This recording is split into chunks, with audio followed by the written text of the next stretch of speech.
Hello, Marcera. How are you today? I'm doing wonderful. Again, thank you so much for the opportunity to attend this webinar. I'm excited.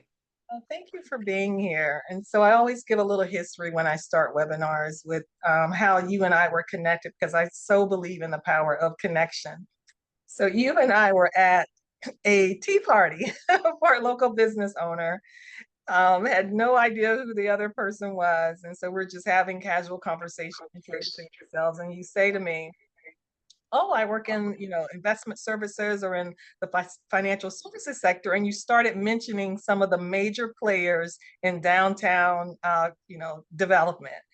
And so I said, well, I'm one of those little tiny fish that you probably haven't heard of. And we had a conversation from there talking about your work and my project with the new LaVilla. And you were gracious enough to come on and really talk about the work that you do, because I am also passionate about educating people about how they can raise funds for their businesses.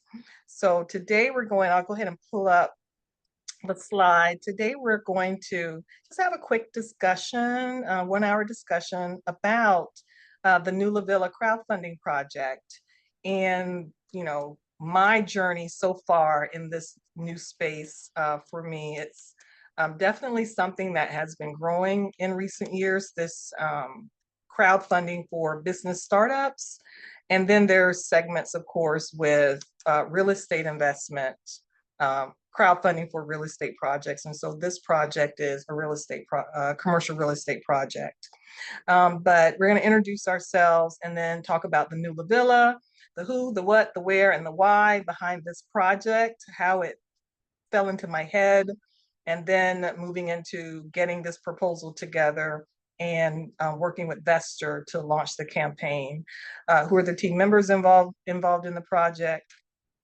And then the when and the how much, just to give an idea of what it is we're doing and the impact that we're trying to make in the community. And then I'll turn it over to you to talk about the meat of this conversation, your work in investment services and your story about how you got into this amazing, huge space that I've recently entered into. So I am Valicia, Dr. V. I go by Dr. V because it's less of a mouthful, but Valicia Dunbar. I have been in business for more than 20 years, working to help entrepreneurs to create, grow, and scale their businesses. I am passionate about creating economic equity through entrepreneurship. For me, that is the lens through which wealth is made. And this new avenue that I'm entering into is to also show people how revenue diversification through investments and equity can play into that. I am a business advisor for Goldman Sachs and NYU Stern. I'm a certified business technical assistance advisor with the state of Florida. My doctorate is in organizational crisis management. So when COVID hit and we had such a huge impact on small businesses and their ability to sustain themselves and to thrive, I worked at the federal, state, and local level to help small businesses to pivot and to create a new strategy out of COVID and to convert that into an opportunity. I am a technical assistance provider for community development financial institutions. I've been in business now for 10 years. Prior to starting my own business, I worked in the federal government, primarily with the DoD, Army, and Air Force, the Army Medical Command and Air Force, and was also a professor at Army Baylor University, teaching courses in crisis management. And I've authored a book on women in leadership called Diva Decisions, how to make decisions through intelligence and the confidence to lead. So that is my short story in a nutshell. And Marcera, please introduce yourself. I turn it over to you. Yes. So hello everyone. I'm Marcera Bell. I received my bachelor's of science in business administration from Florida A&M University. So go Rattlers. I started my career with Fidelity Investments. And I obtained my Series 7 and Series 63 in my very first role. With those licenses, I was able to work as a stock option and margin trader, and I continued to develop in my career. I eventually moved over to the recruiting end of Fidelity, where I was able to help individuals start their career in financial services. After my time in recruiting, I wanted to get back into finances. So I then moved over to private equity and real estate, where I am educating people on their career opportunities in investment services and kind of how they can put their interests into a career that help other individuals as well. I am so impressed by you already because my focus in college was journalism. So go Gators, by the way. I graduated from the University of Florida and then transitioned to Florida International University for my master's degree in public administration. So we're Florida, Florida educated young women. But I majored in journalism. I was always passionate about just telling stories and writing a lot. And so you were on the number side of that. So now, fast forward, I'm also on the numbers side of it. And I realized that having an understanding as a business owner of your financials and having a good dose of business financial acumen is very critical to owning, operating, and running a successful business. So I appreciate you so much for having this natural inclination towards understanding, numbers and finances and investments and how that can really help people to build wealth for themselves. Yeah, So thank you for absolutely. And opening up this I space. always tell students that it's very important to merge. You are in such an area where so many skills and interests all in a hub, right? So merge those like too, because investments is storytelling. You're learning stories and you also helping create future stories. So it's so perfect that we was able to merge together, right? Bring you into the number side and you're Yes. helping me with the storytelling side. You all are pulling, yeah, we're pulling each other in. I realize that everything that you do has to have a passionate story behind it, and that lends to your authenticity. People want to feel as if they know you and they know your journey and your why. So it's very interesting how they've always been in alignment. It's just now uh, we're at a space and time where, okay, this is where it's merging for both of us. And I think great things are going to come out of it. I know great things are going to come out of it. So the project profile, the what about the new LaVilla. So this campaign launched only 3 weeks ago, but we've been working on this for the past 10 months when we realized that we wanted LaVilla to be a community investment project. So when we started out, our first goal was, and I'm talking about the new LaVilla through the lens of the process for anyone who is curious about the crowdfunding journey and how they can participate in commercial real estate crowdfunding. There's a lot of business crowdfunding platforms out there that have come to life, and I'm excited about those. Businesses have been able to raise money, startups have been able to raise money in new and different ways that Marcera is going to talk about. But we've gone a long distance from very wealthy people being the only ones who could invest, and venture funds being the only ones that you could look to for help in fundraising. Now your community is your ally in crowdfunding and funding. And so the new LaVilla is a entrepreneurship center and co-working space that we want the community to have a stake in it. The reason is that LaVilla itself tells a story. This is a historic landmark hotel and community asset that is located in one of our historic Black Wall Street districts. Recently, the investment into this area has been overwhelming. There are so many companies that are looking at LaVilla because there's a lot of real estate there from uh, disinvestment. Now people are coming back to reinvest in LaVilla. So the what is um, the new LaVilla, this historic landmark, this community that was, dislocated, relocated, and then buildings, torn down and leveled. So how do we bring investment back into this area? It is one of Jacksonville itself. When you talk about the what and the where, is one of the largest cities, or is the largest city, of Gullah Geechee descendants. And so here on our, lower country, it's called the low country areas of North Carolina, South Carolina, Georgia, and Florida, is Gullah Geechee Nation. And so Gullah Geechee descendants are descendants of former slaves who were located in those areas and who were living on the outlying reefs. And now those properties are very expensive. I call them the high rent district properties. And so the community, those people who were left there, are trying to make sure that their history and their stories are continue to be told.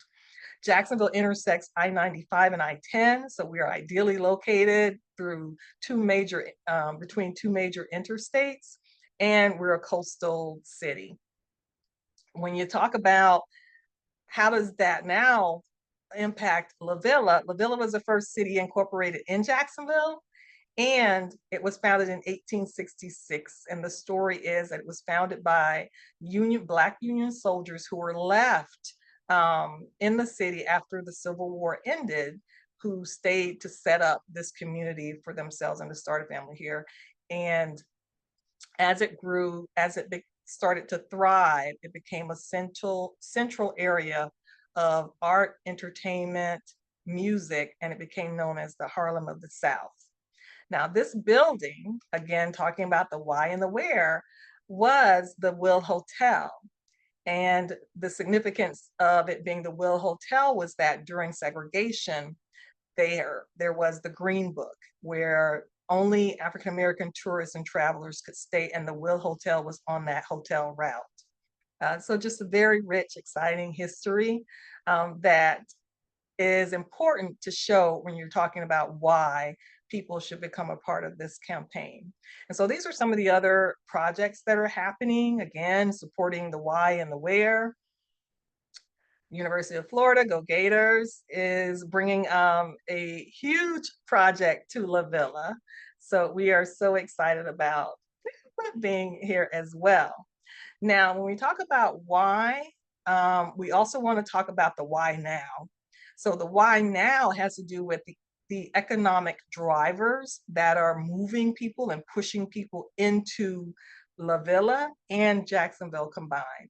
So the Urban Land Institute has designated Jacksonville as one of 5 supernova cities. Those cities are designated because of their rapid business and economic growth, and only 5 cities have this designation by the Urban Land Institute. But geographically, Jacksonville is the largest city by geographic space, the 10th most populated city in the US. And we have great unemployment and job opportunities. We don't have a state income tax. So when you're dealing with a crowdfunding campaign, the why and the why now is very important if you're going to have a successful crowdfunding campaign. The type of campaign or the product or service that you're offering also has to have some trend data behind it. So here we're talking about a co-working space and an entrepreneurship center. So we know that entrepreneurs have exploded. The growth of new business startups has exploded in so many years.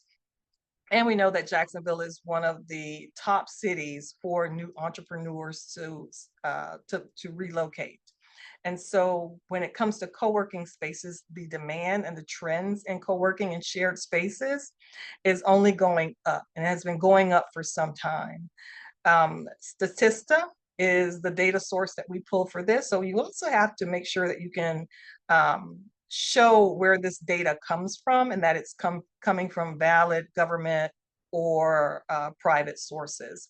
And so justifying and making our case that not only are we in a major city that is on trend for growth, also demonstrating that we are in a location specifically in LaVilla, in Jacksonville, that's growing, not in an area where people are moving away from, but people are moving into, and the timing is right. Now is the best time while other investors are there, while commercial real estate numbers are increasing. Now is the time to invest in the new LaVilla. So I'm going to scan through these images. This was the major, again, Broad Street, a major thoroughfare in LaVilla. This is the after picture. This is the before picture of the facade. It's located down the street from the Masonic Lodge, across from the courthouse. If you look at my screen saver in the back on the right-hand side, you'll see the major courthouse building. That's a 3-acre lot. I mean, so proximity to all of the major attractions in Jacksonville is also an important distinction. So now the project itself, demonstrating that it's going to be finished in a timely fashion, because this is a commercial real estate campaign.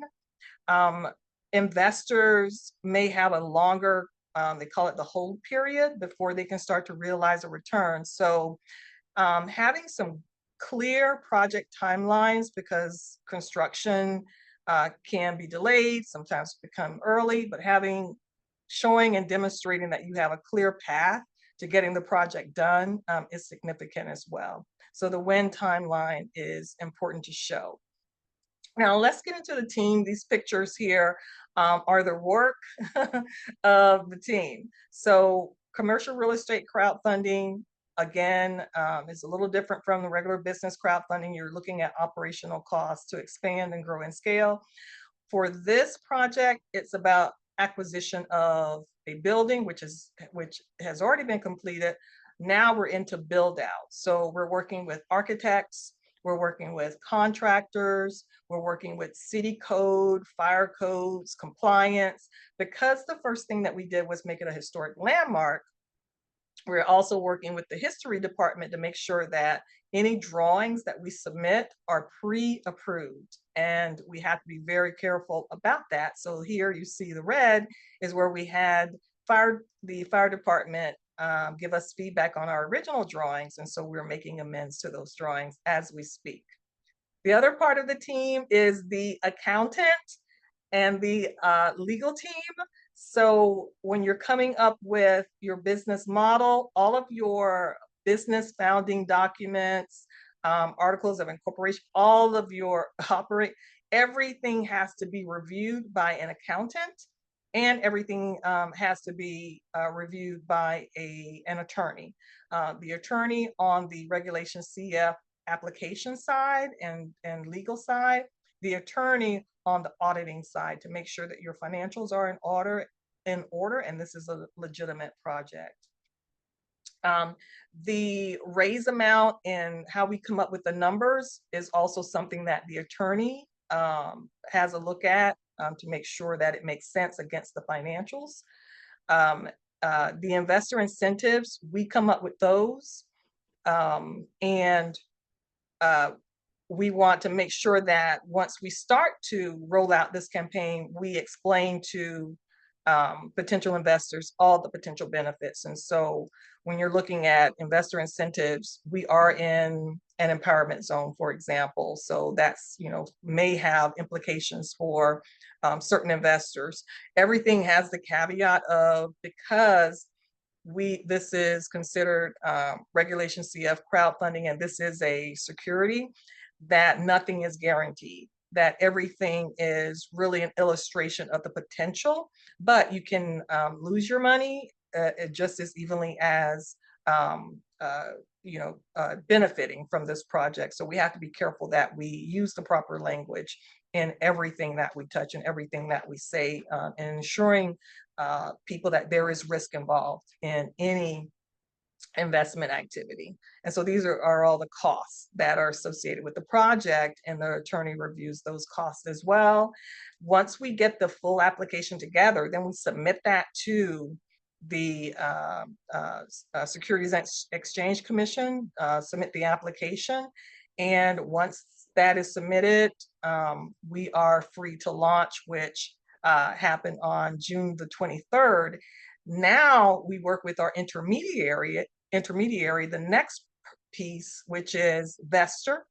And so Vesterr.com, Vesterr.com is the platform that we chose to use, but you can, there's two different types of funding intermediaries that you can use. One could be a broker type of intermediary, and then just a flat funder type of intermediary. So you get to choose who you want to work with based on their commissions or fees or what have you that you're okay with. And so that's the team, the who behind the entire project. And of course, I'm the developer. My husband and I are the ones who are leading this project and who are all in and who are committed to bringing this project to life with, you know, friends, families, and investors who have ownership in this space. So that's my question slide. This is our contact information for the new LaVilla. Now I want you to turn it over to Marcera. I'll go ahead and stop my share, who's going to talk to us about the other side of investing that I don't normally see, but I do want to learn more about and Yes. share with you all today. So Marcera, I'll turn it over to you. Every time I hear about the new LaVilla project, I just get so excited about all the things that are coming as a Jacksonville native, and then to know the history of the LaVilla area, and then just see it come new light to it is always amazing to hear. So love it. Yeah. Right. So I'm going to go into the investment services and the career side of it. So helping great people like Dr. V or other great individuals with their investments or investment goals is something that I get to work with on a regular basis. So I want to dive into a little bit more of how you can also have a career in investment services. So I know I introduced myself earlier, but I want to kind of do it again. Like I stated earlier, I received my bachelor's of science in business administration. I worked in different areas in investment services. I was also a trader on the floor, so and I worked in real estate and private equity. So I've had a good round of exposure to different areas in investment services. And then a little tidbit about myself is when I was a child, I wanted to be the president. I wanted to be the president because I thought, the president is able to help everyone in the world. So wrong, like, they are a servant, but, there's a lot more into it. So then as I gotten older, I realized that the president is not my calling, but in investment services, I'm still able to help people, right? So it's tidbits in your childhood aspirations that still pops up today in your adult career. So that leads me to my Big. next one. You dream big. That's great. Hey, dream big. I promise you I'm not running in 2028. But now I wanted to open it up to like the group and just take a moment to think about your childhood aspiration. What are some of your childhood goals? And as you think about that, think about how it can transition into investment services. Like I said, I wanted to be the president. I did not know that I would be working with securities, but I'm helping people at the end of the day. And that still kind of goes hand in hand. So take a moment, just think about, some of that childhood goals, even if it was Superman, right? Why did you want to be Superman, and how can it transition to investment services? Okay. All right. So next, I want to go into what is investment service. Like, what are investment services? So, investment services. Oh, skipping back to it. Investment services is related to managing, growing, and protecting financial and assets for individuals, institutions, and corporations. So the benefits of investment services and career in it is a constantly evolving industry, high earning potential, as well as an opportunity to impact individuals' financial well-being. I'm going to go into the traditional investment service careers, some that you've heard of, some that you've heard of and not really quite know what they were and what their responsibilities were, and then and some that you probably haven't heard of. And then later in the presentation, I'm going to go into some of the innovation that has happened in investment services, and we can have a conversation about how we can play a role in that. And then also, we're going to bring back in the LaVilla project, the new LaVilla project, I should say, and how investment services tie into that as well. Okay. All right, so I'm going to go over key sectors. There's 6 key sectors. You have wealth management, private banking, asset and fund management, and investment banking. Wealth management and private banking is kind of what it sounds like. It's handling wealth. You work with ultra high net worth individuals, families, and trusts. And you kind of help them with their overall financial well-being, right? You're looking into what their goals are, where they are now, and what's their visions for the future. Asset and fund management is kind of similar to what the title says it is. It manage the funds or the assets. Mostly, you see a lot of asset managers with institutional, so such as pensions fund. When you're putting into a pension, you know it's something's going on with your money. The person over the assets in that pension fund is an asset manager.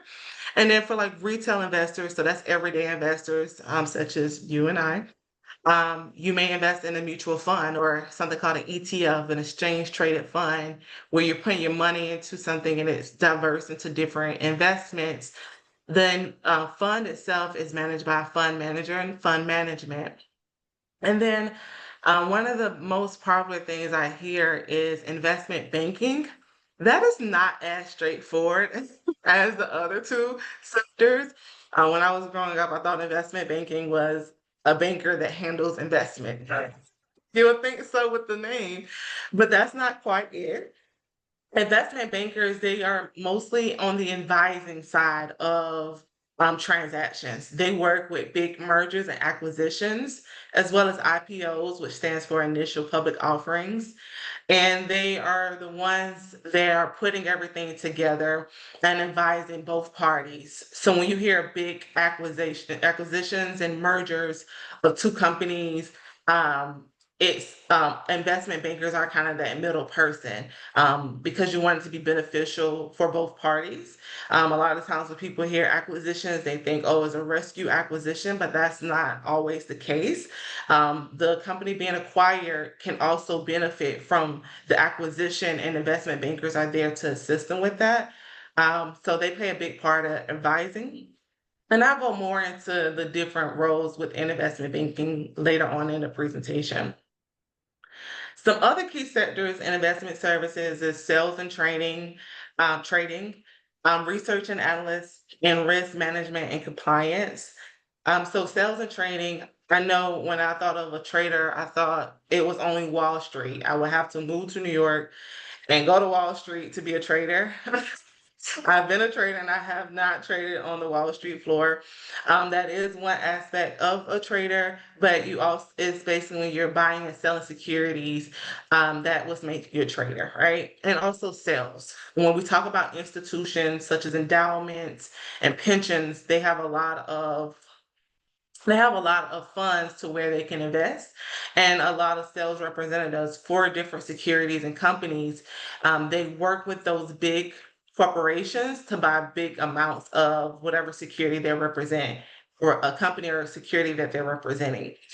So buying and trading and selling is part of that area. And you have research and analysts. They provide insights on the market, industries, and securities. They are the ones that's digging into the numbers and comparing other numbers and research and looking at historical data to put it all together. And then, of course, the risk management and compliance. Um, Dr. V stated earlier, she's going through everything with the SEC, right? And the big part of that is to be ahead of it and not to be out there, um, falling behind regulations. You want to be ahead of it, right? You want to make sure that you're aware of everything beforehand, before you put it out to the market. And that's where risk management and compliance come into play. So that I went over the key sectors look pretty quickly, because I'm going to go into some key roles within those sectors. But before I do that, any questions in regards to the sectors Can you that I move back, spoke about? can you move back one slide?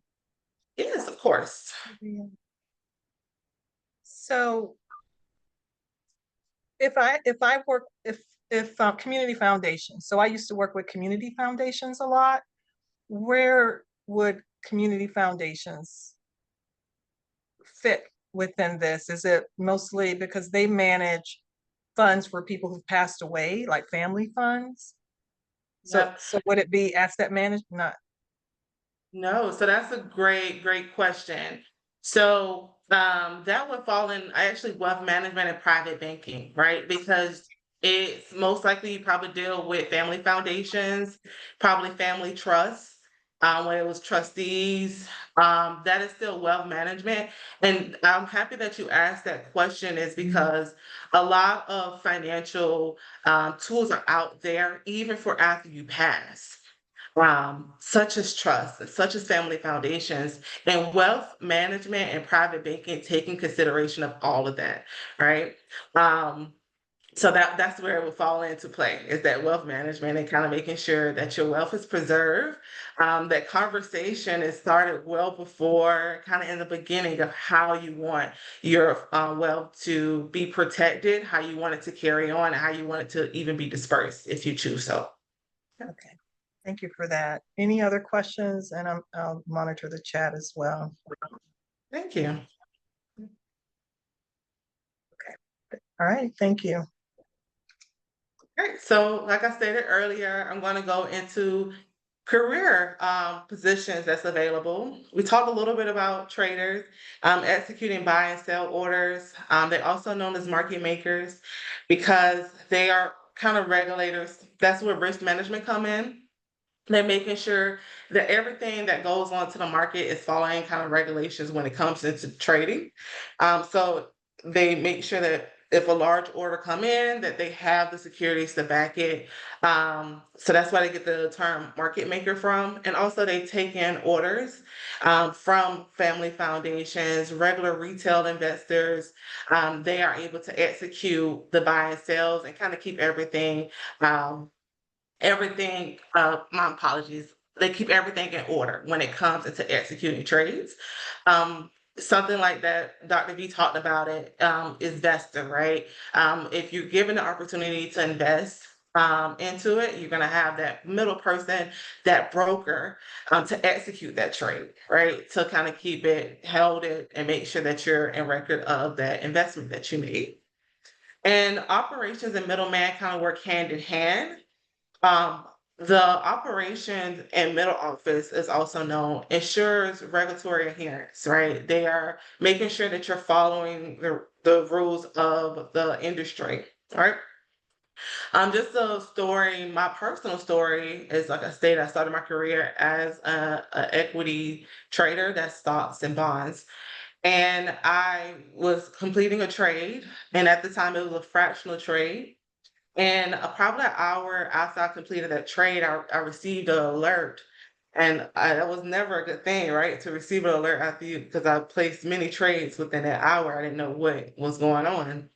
After looking into the alert, I realized that it was a fractional trade and it went to a third decimal point. So I don't know quite the quantity, but let's say it was 1.234 should be in the trade. And I put in 1.23, right? So it automated to 1.230 since I didn't put in that third decimal point, and that is most likely what got it flagged.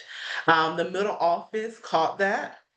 And they did some investigation and realized that that third decimal point was missing, and they was able to execute. I was able to kind of go back in and execute that, 0.004 share. And they told me, this is a minor mistake. We was able to fix it, and it actually worked out for the investor because the 0.004 actually was lower than what they earlier. But that's just a small example. It's more important because the firm would be held liable if it's thousands of shares, right? Hundreds of shares. That's when you're having to cover it. So that's why the operations and middle office is very important. They're just making sure in a modern 10 transactions, just to make sure everything goes correctly. Okay. So That gives yeah. me that gives me a sense of reassurance then that the middle office company that's handling the investment transactions on the broker platform, that they have their regulation and compliance policies as well. So that's good. Sort of quality control measures. Yep. Exactly, because the investor didn't even realize, right? He was like, I saw it went through on my end, I thought it was all good. But yeah, it's very important for that, like you said, quality control. So if you are a person that love like executing, and you love that fast pace, these are two great career options within investment services. Now we're going to go into more of management when it comes to securities. When you're a trader in middle office, you're not so much managing. The managing come in with the financial advisors and wealth managers. This is their relationship based. So if you're more of a numbers and not so much relationship based, this may not be the best path for you because financial advisors are looking at the whole picture. They're looking at where you are now and where you're trying to go. So if you have a client that is in the family building stage, they're buying a house, they're probably buying like a big SUV at this point, they're saving for college, for their kids. You have to keep that in mind, right? You are understanding their story and you making sure that their finances kind of help them with that, those goals and those goals that they have. But you also have to think in part of the future, right? If they are in this stage right now as the financial advisor, they may not be thinking about retirement, or they may not be thinking about, the unfortunate passing of them or a loved one, right? So you also have to keep that in mind, understand what they want, right? Do they want to stay in a big house, or do they want to stay on a condo on the beach, right? And making sure that their financial planning matches what they're looking for. So that's why they're relationship heavy. If you still are into planning, but not so much of the financial planning of individuals, you can get into portfolio manager. These are the managers, their main goal is the portfolio um, results, right? Mhm. Kind of like portfolio manager. Based on the goal of the portfolio, they're trying to achieve that. So portfolio managers, they spend a lot of time making sure that they're picking the investments within the portfolio to meet the goal of the portfolio, right? Making sure that it's hitting those targets, and those returns that they are aiming for year after year. So if you love managing and you love relationship, working with people, financial advisor, if you love managing, you want to stick with the securities, then portfolio managers. All So right. one is highly people facing and one is not. One Yeah. is, Yeah, yeah. You have, you of course you learn kind of what they're looking for portfolio wise, but not as much as like financial advisor, right? You're not checking on the kids, right? And seeing kind of when they're getting ready for college. It's very rewarding financial advisors because you see that growth, right? You remember when they was 2 years old starting a college savings plan, and then you can notice that hey, they 18 and um they are going off to college. Like, oh, I remember we was planning for this day and it happened. So rewarding if you like it. So yeah, definitely something that you can dive into if you love that relationship part of it. Also, you can have, this came into my mind talking about the college, you can have backup situations that they're not thinking about.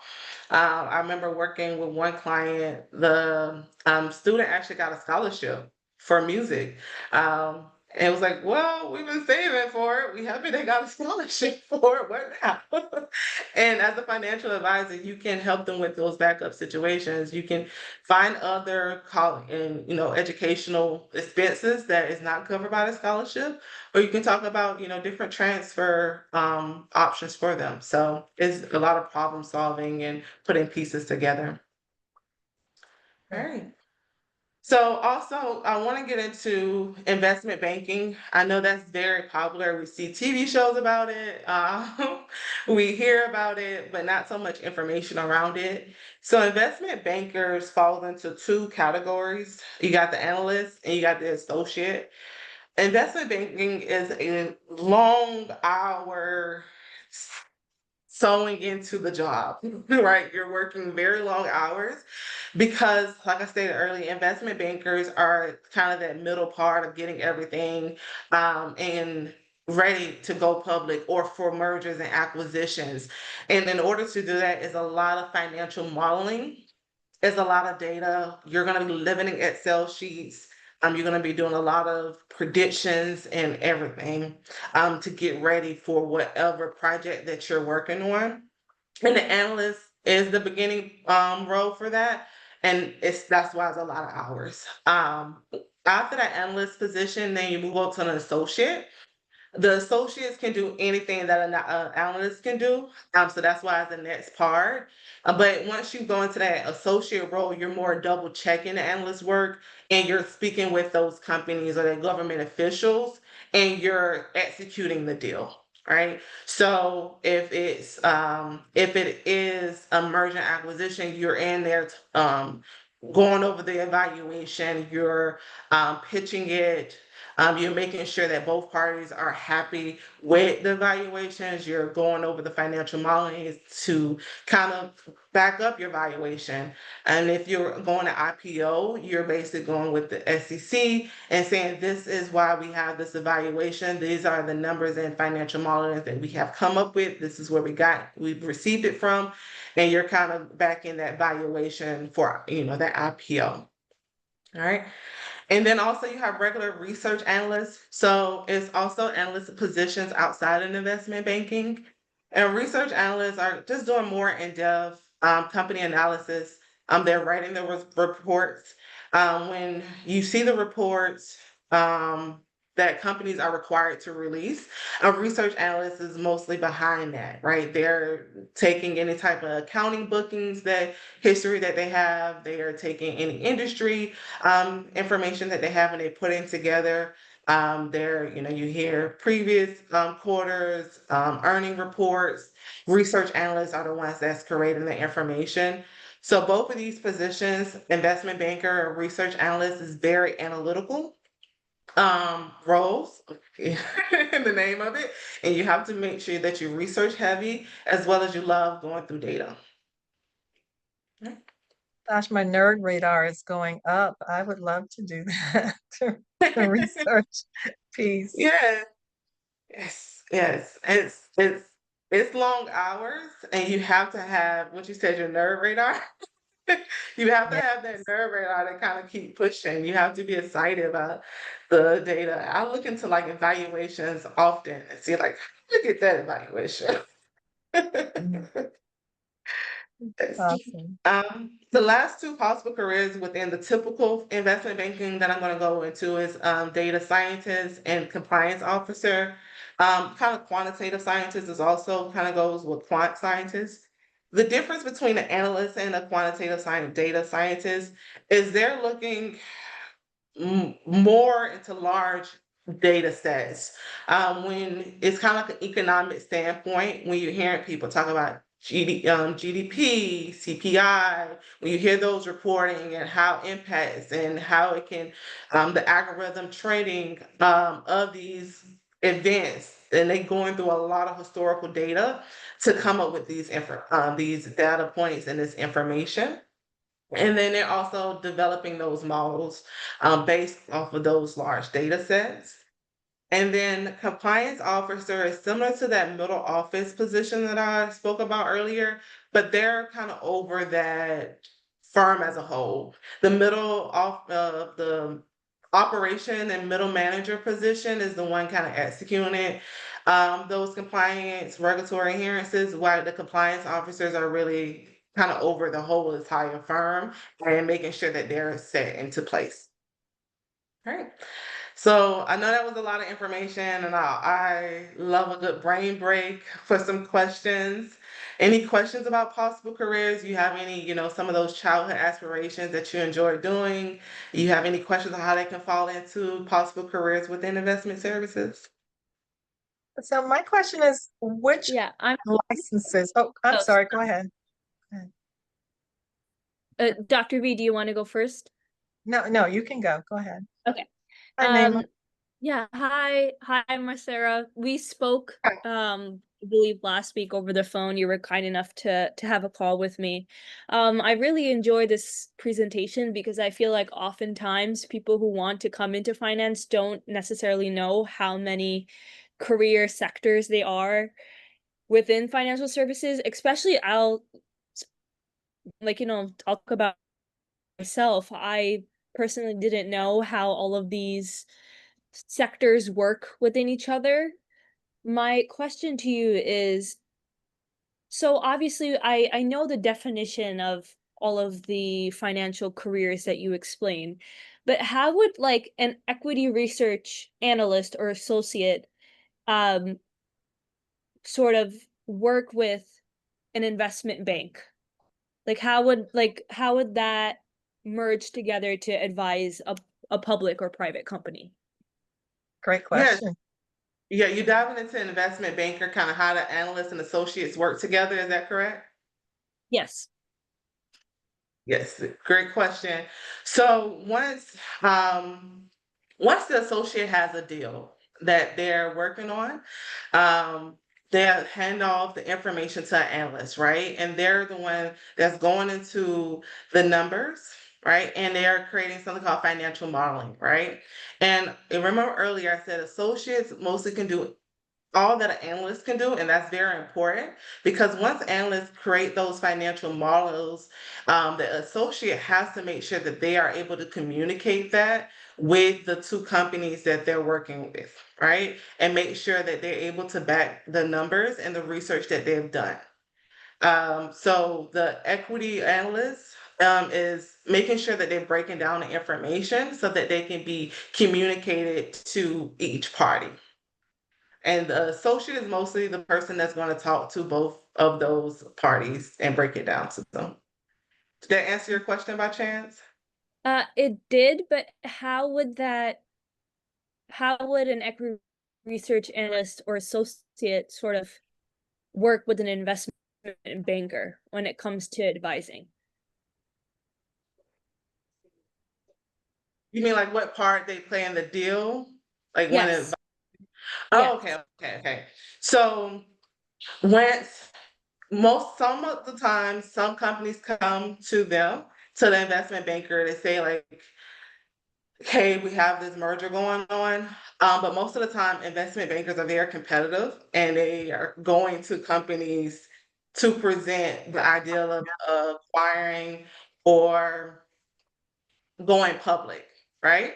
So that's kind of where you come into the sales of it. If you have a company that is doing acquisition um, or a merger, you can work with them to kind of make the deal make sense, right? And that's what the deal execution support come in. And if you have someone that's going public, IPO, I think that's more of the lines that you're talking about.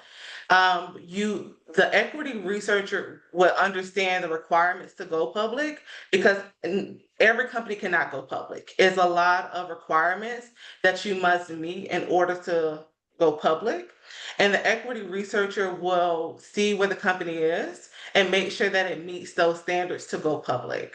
So that's kind of how the investment banker work with the analysts, because they're able to see where the company is, if they're in good standing, if they're not, what is needed on the research side so that they can get to that point so that they can go public. Mhm.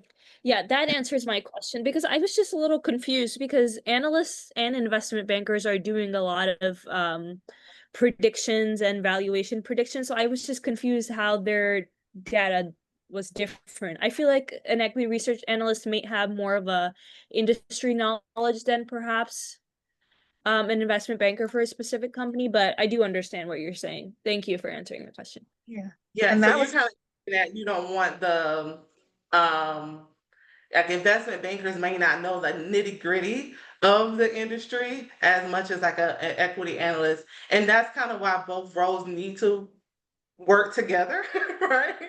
Because you want to make sure that once the company is launching, because it has been stories where companies IPO and they fall well below their valuation, right? And it was like, what's happening? It's because of that research didn't really come to life as they had predicted. Yeah, great yeah. question. I love the conversation. And I would imagine based on when you said investment bankers, they're like working all day, all hours. I think I can't remember your exact word, but they're really high energy, putting in a lot of hours where they wouldn't have time to do that research. So the research analyst, I would imagine, would be the supporting piece of that, getting the numbers together so the investment banker doesn't, can possibly save some of their time and energy in that work. Would that be a scenario? Basically, yeah. They're, they're in front of people a lot, right? When you hear investment bankers, you think of a full calendar, right? Meeting here, checking their watch. And so that's when the analysts kind of come into play to make sure that the numbers are correct, right? The valuations and the modelings are correct. Yeah, and what I was saying earlier about just knowing your research and where that information is coming from, that it's valid.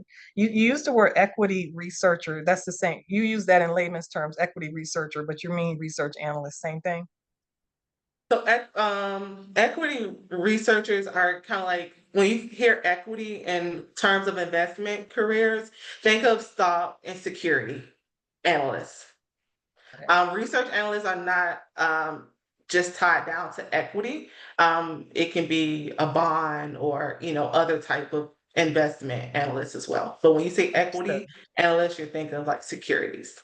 Okay, understood. That was just a case. And then my question is like, what licenses are required for, like, what is the least amount of training and education that I can get to get into any of these fields? Like, which one requires the least amount of training and education to get a job, to That get just question, access in the industry? Are yeah. do all of these require all the licenses that you have? Or I, I love that question, and the answer is no, but it's going to be extremely difficult.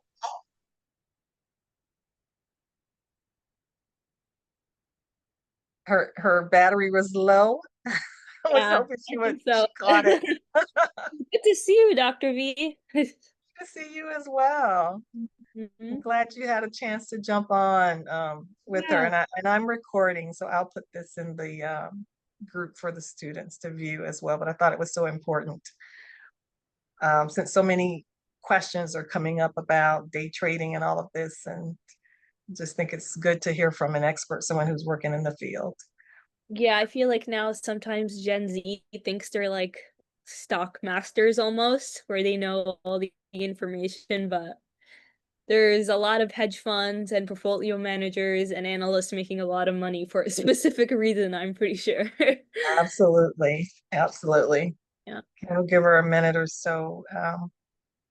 Yeah, we're still recording, so we're good to come back on and wrap up Hmm. today's webinar. I'm glad you got it in at the right part, talking about careers. Yeah. I had it at 7:30 for some reason on my calendar, but then I realized it was 7 o'clock. Okay. Yeah. Yeah, so for everyone else on the call, we also have students that we invited to participate in today's webinar. Hmm. Marcera, hi. Hi, I'm sorry I dropped off. That's okay. I saw the warning. I don't know. Saw the warning that your battery was low. Really? Um, Oh, I'm sorry. no, that's Let me okay. go back. You can pick up where you left off and have a few more Yeah. minutes. Um, where was the question? I'm so sorry I hopped off.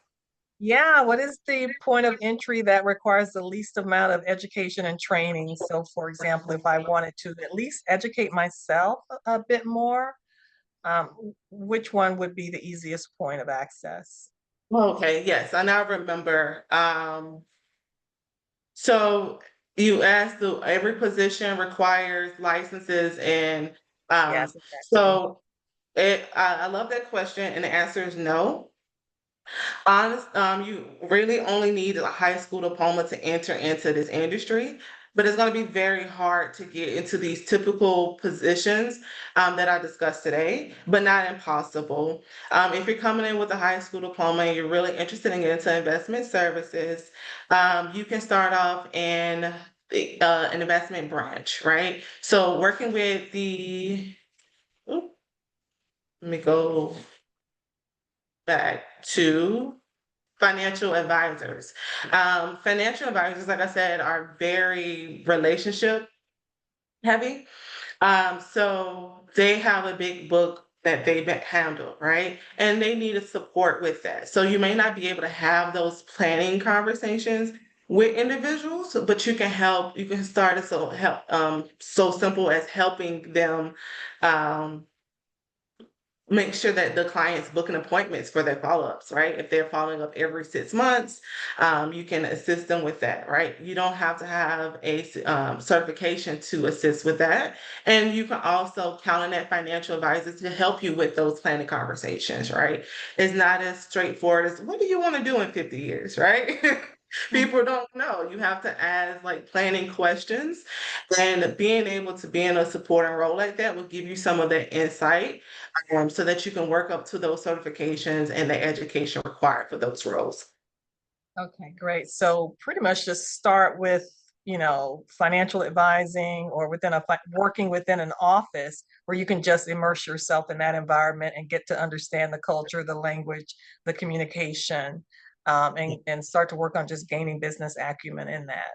I like Yeah. that piece. And yes, That is, I do know financial advisors. I just never know which ones are, like, how to qualify them. So that's interesting. you can, I'm gonna send you a link so that you can follow up in an email. Because that's a great question, how to verify financial advisors. Financial advisors are registered individuals and you are able to search them. So I'll make sure that I find that website and share it with you. And also, if you're dealing with any type of trader, any type of person that dealing like investment banker, investment managers, they are registered under FINRA. So you can also do something called broker check to make sure that you're working with trusted, truly licensed individuals when you're working and doing business. Oh, great information. And that's to check on traders as well, because a lot of students ask about day trading. So that's a way to check on who you're working with as well. That link that you're going to send us. So day trading is a skill, like a day trading skill. It's not, people are not, you can be a licensed trader and day trade, but you can't be licensed as a day trader. Does that make sense? Yeah. It sure does. Yes. I may ask you to say that twice, but yes, it sure does. So that answers a big question that a lot of students have. Okay, thank you for that information. Yeah. Next, love the questions. But I wanted to talk about some auxiliary positions within investment services. I talked a lot about the typical front end investment services positions, but there are also other areas that play a very important part. You have marketing, technology, and legal. So marketing, my other screen did something, so I'm nervous now. Like You're watching it. fine.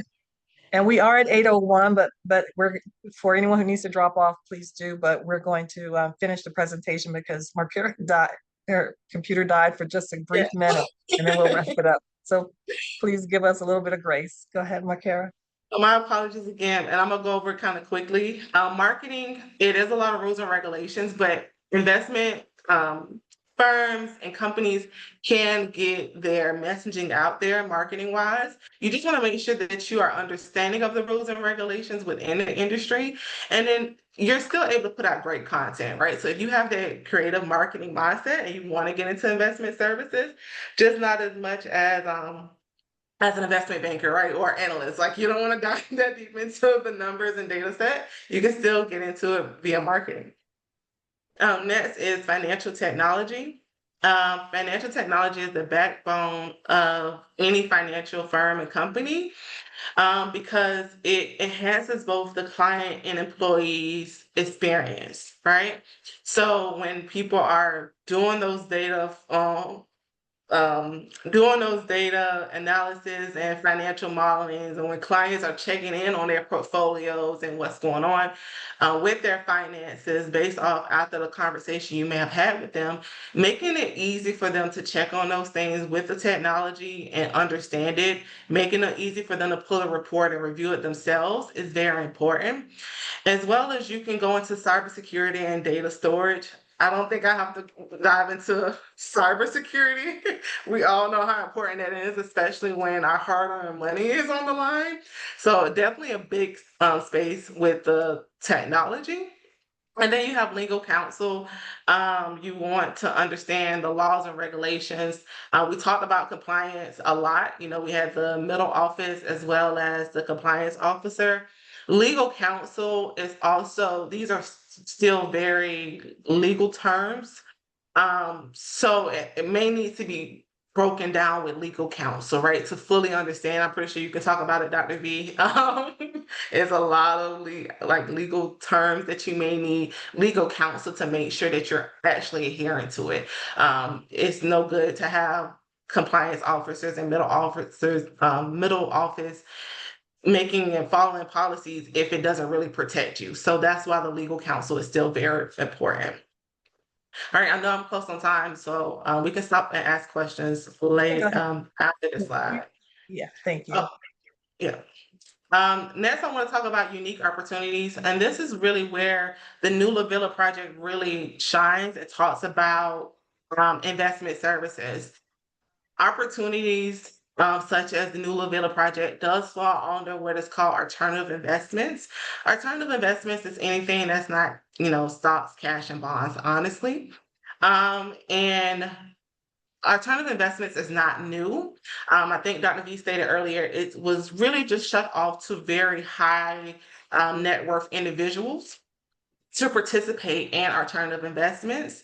And alternative investment really gives investor opportunity to diversify. I know we hear that a lot about, investing is diversify, diversify, diversify. And it's hard to diversify if you're only hearing about cash, stocks, and bonds, right? So the industry was really kind of shaken up in 2020 when cryptocurrencies really became very popular, right? Cryptocurrency is not new. It was something that wasn't really within that heavy player ballpark. It was, something that, some what you said, Nerd radar. nerd radar, right? It was on a lot of nerd radars, mining, and it was something that wasn't really taken serious until it kind of gained that popular notoriety by kind of skyrocketing in value. But cryptocurrency is not the only alternative investment. You have collectibles such as art, which we've heard about for many years. You have crowdfunding, Reg CF, that's where the new LaVilla project sits, as well as music and media that you can invest in and have opportunities in. And I made this slide because I really wanted to motivate people to be adventurous as well as innovative in investments. A lot of individuals have stepped out there to give individuals a place to invest that may not be what the industry call accredited investors, to still diversify, right? To still invest in your community and have a say in what's going on with your investments and with your community. So that's kind of where I say unique opportunities, because it's something that has not been on the market for as long as I believe it should have been for everyone, but it's here now and it's continually developing. So something that you can definitely pay attention to as well if you're interested in getting into investment services and starting your career. I know Vester is less than 10 years old, right? 3 years old. She just Yes. had her 3rd-year anniversary town hall this week. So less than 5 years old, right? That's just So 3. And crowdfunding yeah, itself is about 10 plus. 10 plus.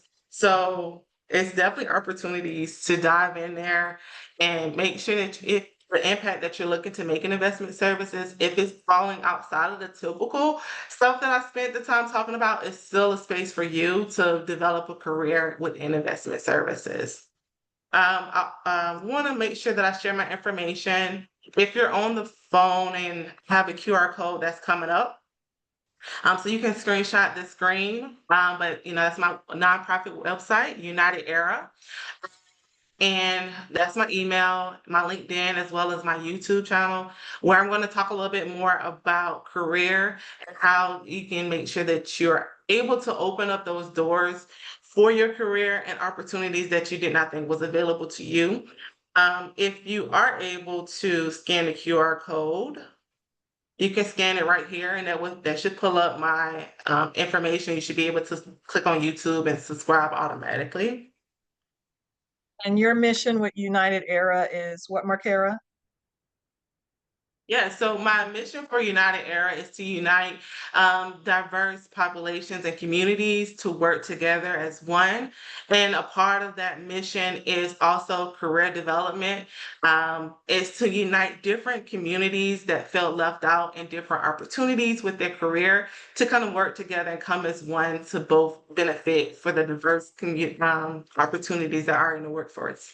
Yeah, and one of the reasons that Marcera and I are here today is that when we had that conversation at the tea party, you missed that part, Naima, had the conversation at the tea party, both of us, you know, had a vision to make sure that all of these emerging alternative investment opportunities, they're growing at a rapid pace, and to make sure that different communities weren't left behind and these opportunities are going out there. So education is a huge part of both of our initiatives. So thank you, Marcera, for being here Absolutely.